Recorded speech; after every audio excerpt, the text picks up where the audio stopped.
Hello, welcome back to day 2 of the Future Decoded conference here at Microsoft. I'm just going to take you through some of the things that happened after I last spoke to you, which was in the midday yesterday. So the end of the day, we went through some breakthrough sessions. There were great sessions on AI, a running theme across the whole conference, on blockchain, the future of tech, and how to hire and keep good talent, which is a really interesting session. All of those are recorded, so it's worth going and having a look at some of those sessions. And then we had the end keynote, which traditionally is a bit of a sprinkle of inspiration, not necessarily sort of tech related rather than directly tech. So we had Dr. Maggie Adrin-Pocock, who's described herself as actually the BBC face of space. And she was brilliant. She went through some of the space projects that she'd been involved with throughout her career. And she talked about her passion for STEM for all. So diversity in its wider form, women in tech, and wider diversity. So the power of a crazy dream. Think about what really drives you and work towards that, and you never know where it'll take you. She pointed out where it had taken her, standing with heads of space agencies and Stephen Hawking. She didn't expect that when she started in her school career.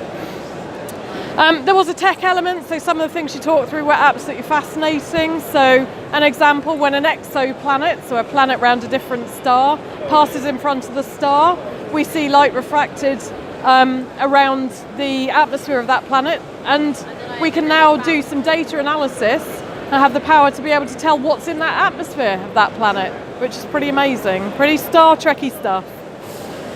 We then had Derek McCourt, the Customer Service Success Unit, interviewing Michael Caine, Sir Michael Caine, I should say. And that was fascinating. Obviously, a great talker. He was talking about his latest book, which is Life Advice, called Blowing the Bloody Doors Off. Apologies for the words, but that's a famous quote. So, and he could sum it up as be the best, try and be the best at something that really moves you, and you never know where it'll take you. He said not everyone will end up movie stars, that's probably a good thing. And also be open to things just happening. He said he had no idea when he filmed The Italian Job that particular line was ever going to be, well, shouted at him continuously for the rest of his life. So you never know where the unexpected things and the success comes from. So be open to trying things, and be open to other stuff. So that was a great way to finish off. We then had some drinks in the exhibition centre, all good. Time to go and look at some of the great things other partners are doing. And on to today. So we sat down for the keynote. There's always a pre-session where they play some stuff, and today it was about Skype for Business moving to Teams. So there's now, Teams has a feature parity with Skype for Business. There's no excuse not to migrate and use all of the great features in Teams. And they talk through some of them. One particularly interesting one is the background blur. So when you're talking via Teams, you can blur your background. Particularly useful for, well, in some cases hiding the washing you've got hanging up at home. But also he talked about, they talked about on the video, the ability to focus on, say, lip reading. You're not distracted by lots of things. You can see the lips move. And that was a theme that then carried on. Accessibility and accessibility within tech was a theme running through the second keynote. So we had Michael Wignall back again, the UK CTO. He welcomed the conference back again with the theme, Intelligently Amplified Future. Sounds very impressive. And he introduced Satya, so CEO of Microsoft, of course, who talked about his equation for tech. Tech intensity equals tech adoption to the power of tech capability. So obviously the power is the thing that is the powerful thing in an equation, makes a massive difference. So the fact that capability has been called out throughout the whole conference, with skills in AI, skills in data science needed, different academies being produced. We talked about the AI Academy yesterday. It's a real key theme that we need to encourage more and more people into tech. He talked about the Microsoft mission, so if you've not heard it, to empower every person on the planet to achieve more, and it needs partners, it needs success from partners to be able to deliver that. So that was good, as a partner of Microsoft, Curo is. It was good to hear that. He talked about the various Azure technologies, so the Intelligent Edge, Intelligent Cloud tagline. He mentioned various projects, including the project for the underwater data center and its sustainability using wind power, and talked about how we were changing tech in the day-to-day. He was talking about the computational power needed, particularly with the Internet of Things. We're doing lots of stuff with lots of data. In some cases, that data needs processing actually where it is, because you don't have the power to be able to send it away. It needs to be filtered there. So the next step with that is to think about securing that data. It's a very important next step, and it's one they're focusing on. And that's where Azure Sphere comes in. So worth going and having a look at that technology if you've not seen any. And then, of course, we were back onto AI, which has been a running theme throughout the whole conference. If you've got no interest in AI, this isn't the conference for you. So he talked about many of the Microsoft apps that have it built in, so Office 365, Dynamics 365, and various examples, MS Teams, using the smart search capabilities. There are all kinds of things that use AI actually under the covers, lots of great examples there. He talked through a quick canter through some other technologies, so Teams, we mentioned before. He described it at Microsoft as an internal game changer, getting collaboration really working with people. Talked through some examples of using the HoloLens. A really interesting example was it used in manufacturing to be able to have help during the manufacturing process. So your HoloLens points you at the things that you need to do and explains bits if you're new to things. Back to AI, he talked about the concept of democratizing AI. The entry level to AI is coming down so that you can take ready-built libraries, you can customize ready-built libraries, and it's becoming a lot more accessible to more people. There was all kinds of examples of tech centered around the UK, which was brilliant to see. He walked through a whole load. So the NHS, he talked about the great amount of investment that needs to go into healthcare in general, so it's a really big spend for the UK. Transport for London had a really interesting example. They had a digital twin of all of their real-time data described in real time, so that they can track where people are going, not in a spy kind of a sense, but be able to tell that flows are working across Transport for London and what they can do about it. And they're using AI to work out how do we actually make this work better for people so that it all flows better.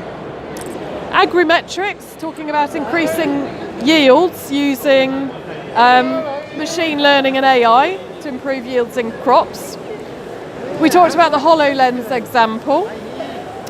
M&S, a great example of assistance within the shop, so doing stock reporting. If something had fallen down on the floor, needed cleaning up, but also maybe that stock needs refreshing. So there was a great example of using some data mining there.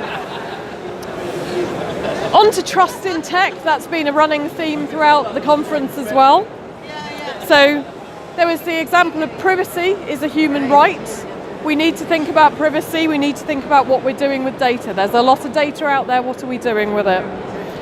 Focused on securing the most vulnerable data, so small businesses, end consumers, we need to think about securing their data very strongly, and that's what Microsoft are concentrating on. He mentioned the Tech Accord, there's a lot of businesses have signed up to, and the fact that really we ought to be having nation states signing up to a Tech Accord. We will do the right things with data and protect people. And again, back to ethical AI, a running theme throughout the whole conference, doing the right thing, doing the should. What should you do with the data, not what can you do with the data? And he talked about the fact Microsoft are building debuggers for AI. So you have AI building models in the background. How can you tell whether biases are creeping into that, particularly if it's a black box model? So that's quite hard. And then we ended with a whole raft of things around AI for accessibility, part of the AI for good pillars that we talked about yesterday. So AI for accessibility is making tech work for accessibility. There was a great video worth going and having a look at. Went through all kinds of tech that supports all manner of disabilities. We had Jenny, the Chief Accessibility Officer, came and talked to us about AI for accessibility and other accessibility issues. So She said 1 billion of people estimated to have disabilities worldwide. So it's a massive problem that we need to solve for people, in some ways quite simply. And Microsoft have changed their own recruitment strategy. It was very interesting to hear, thinking about the traditional interview in some cases just wasn't working for people, and they were excluding people they knew they shouldn't be excluding. So they now do 1 week academies periodically to bring people in and give them the time and space and a different way of interviewing. And they're now getting a much better inclusive hiring process. That was really interesting to me, obviously, coming from Curo. Tech examples again, so they're all manner of accessibility examples. One-click design in PowerPoint, not having to very carefully move your mouse around to move things on a PowerPoint slide to get a beautiful slide, being able to use some common designs and get some actually quite beautiful things set up. That's useful for a lot of people.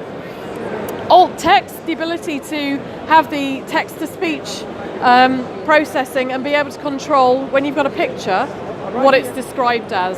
That's just built into Office now. How many people actually know that's there and can use it?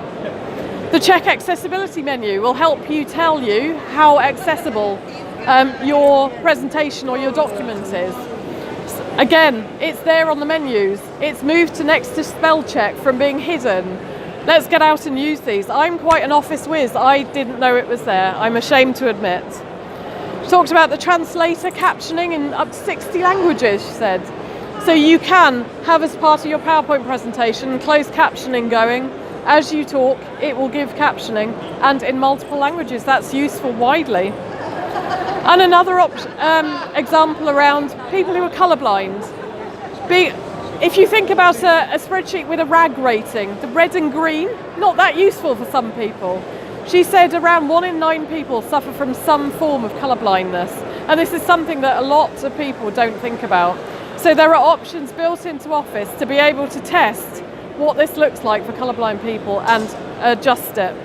So again, I didn't know that was there. I know a lot about Office, so I'm going back, I'm looking all these things up when I get back. I canter through some other amazing technologies. Again, go and look at the keynote, it's recorded. iDrive, eye control of movement, so you can move your mouse just with your eyes. Soundscape, audio description of the environment, so as you walk around it describes what you're looking at in real time. And Jenny asked for partners to come and help, so particularly how to hire great talent pools. She's very interested in helping people get to that really inclusive hiring, but wider than that. She wants people to come and get involved, so get in touch with her if you've got an interest. I certainly do. And we ended with Esther McVeigh, who is the Secretary of State for Work and Pensions. He was talking about the scheme Disability Confidence that they'd set up some time back, supporting people with disabilities into work and making sure that they have all the help that they can get. So again, she went through some examples, including BrightSign, which turns sign language into speech. So you're doing sign language, it turns it into speech, so you don't have to understand the sign language. That's pretty amazing. And throughout the whole conference, and throughout the whole of this keynote rather, there was a call to action from all of the people who spoke. Think about how you can make a difference, particularly with tech. So that's my summary of the keynote. We've got the end of day 2 coming up, so more good stuff, but it's been great.